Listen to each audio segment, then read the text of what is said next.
Okay, let's just dive right into this. Imagine waking up, looking out your window, and instead of your usual street, you see a frozen red desert. Massive dust storms stretching out as far as the eye can see. You're literally millions of kilometers from Earth. It's breathtaking, right? But also maybe a little terrifying. Welcome to our explainer.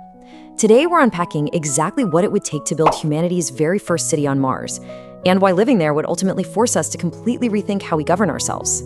So, could this harsh alien world truly become humanity's second home? Think about it. The second you step outside your door on Mars, the only thing standing between you and almost instant death is advanced human technology. You are relying on that tech for your very next breath. It totally begs the question of whether we can actually pull off building a self-sustaining society there. Let's break down the logistics of how this massive undertaking would actually work.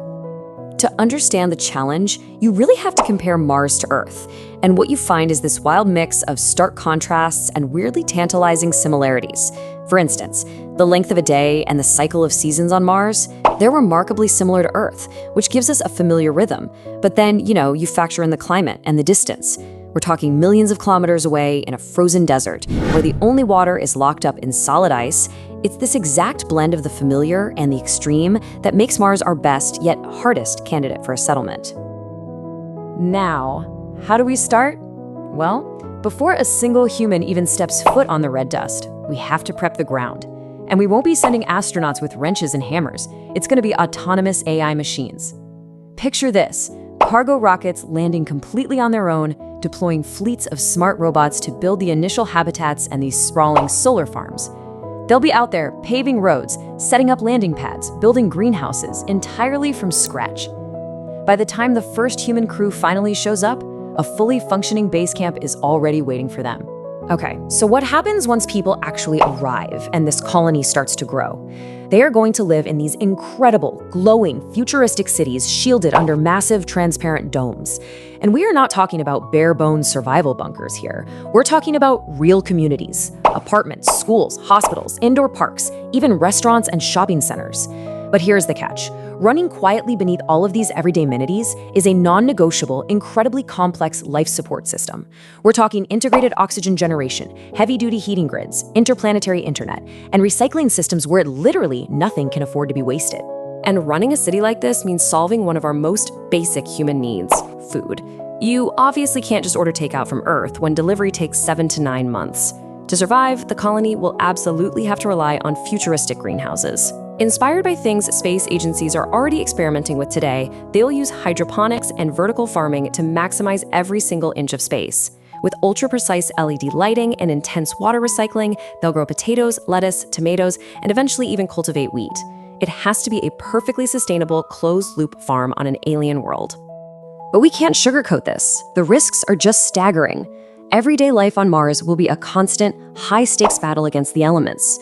We're dealing with deadly cosmic radiation constantly bombarding the planet's surface. We're talking massive dust storms that can literally block out the sun for weeks at a time.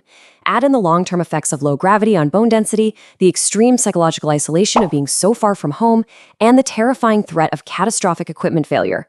With severely limited medical resources, a totally simple accident could easily become fatal. Yet despite all of those dangers, you know how adaptable humans are. A wildly unique culture is going to evolve. What they consider normal life on Mars would look like a pure sci-fi movie to you and me. Anyone exploring outside is always going to be encased in a heavy-duty spacesuit. But inside the domes, it'll just be life. Kids playing in parks, folks taking public transit to work. And think about the recreation. Athletes will totally reinvent sports for low gravity. Imagine playing basketball or doing gymnastics when you weigh only a third of what you do on Earth. It would be wild. So let's fast forward a few decades. As this settlement expands from a fragile outpost into a thriving civilization of millions, the whole landscape shifts. We'll start seeing sprawling new neighborhoods, bustling spaceports handling regular interplanetary traffic, and massive local manufacturing and mining operations. Mars will start building things for itself rather than waiting for shipments from Earth. We might even see interplanetary tourism and the founding of Martian universities, creating hubs of knowledge that are entirely independent of Earth. And that brings us to the most crucial pivot in this explainer. It's a fascinating question of governance. Once Mars is a thriving, self-sustaining megacity with its own industry and millions of citizens, how could it possibly continue to be governed by Earth? Seriously, think about it. Why on Earth, or rather, why on Mars, should a Martian mining colony pay taxes to politicians back on Earth? A society surviving under totally different rules is inevitably going to chafe under laws made by people millions of miles away who have zero understanding of what daily life inside a dome actually requires. Living under these extreme, high-pressure conditions is going to forge something entirely new, a distinct Martian identity.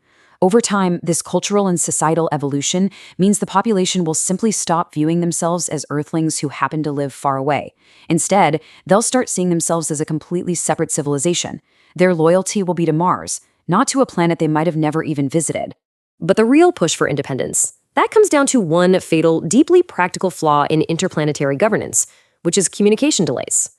Thanks to the laws of physics and orbital mechanics, a message sent from Mars can take anywhere from 3 to 22 minutes just to reach Earth, and then you have to wait that same amount of time for a reply. So picture a life or death crisis, say a sudden dome fracture or a critical power grid failure.